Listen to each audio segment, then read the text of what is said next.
Hey viewer, if you're liking this video, don't forget to hit that thumbs up. Got feedback? Leave me a comment below. We love hearing from you. And most importantly, click subscribe and then the bell button to stay updated on our latest content.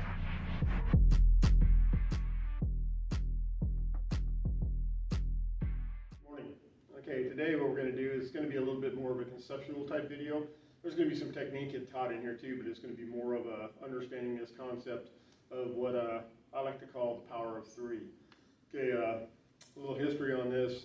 One of my primary instructors, my blade instructor, Blaze Loon, he was showing me a thing that he learned in the Philippines, from some of the Philippine warriors. When they were actually going to war, they didn't have a lot of time. A lot of them didn't have a lot of knowledge. It's not like just because you're Filipino, you're a Filipino martial artist. These guys were farmers and whatever, but they were going to battle, and they taught them three different things. They taught them the 1, the 2, and the 3, and they call that the Tres Matanzas. So they learned how to use those, how to kind of defend against those, gave them a bolo and said, go get it.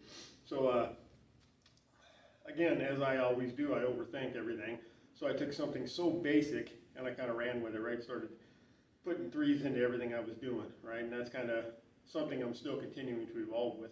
But and I kind of call it just like the power of three. You can have those three strikes. You could have, if you want to think about striking, you have open hand, closed fist, appendage strikes, kicks. You could kick with your foot, kick with your shin, kick with your knee. So many different things you could go off on if you run on the tangents that I run around in. But what I want to do today is I want to apply it back to the stick, and we're going to look at three different ways of doing three different things, right? So if we come in and we think about the three strikes that we just did a second ago, you pretty much have a forehand strike, a backhand strike, and a centerline strike. That centerline strike could be striking motion or thrusting motion, right? Then you have the different categories again. You have slashing, hacking, or thrusting. That could be done on every line. So if I did the forehand, I could slash it, I could hack it, I could thrust it. Backhand, I could slash it, I could hack it, I could thrust it. Center line, I could slash it, I could hack it, I could thrust it. And then also on that, we have different ways that we can develop it in terms of delivery, right? We can use a controlled strike if we're training, or if I'm teaching you, I could use a controlled strike. I could actually do a hit and retract, and I could do a follow through. Right.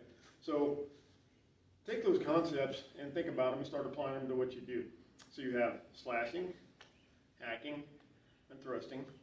You have a controlled, you have hit and retract, you have follow through, which are similar, but there are differences in there if you really take a look at it. And then you have just these three strikes themselves: the forehand, the backhand, the center line.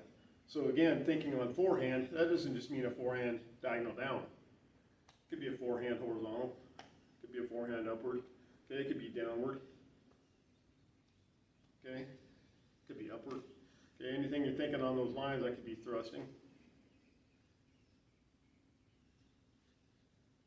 Okay, give it some thought, get a little creativity, and I think you'll have a little bit of fun with this. Have a great day.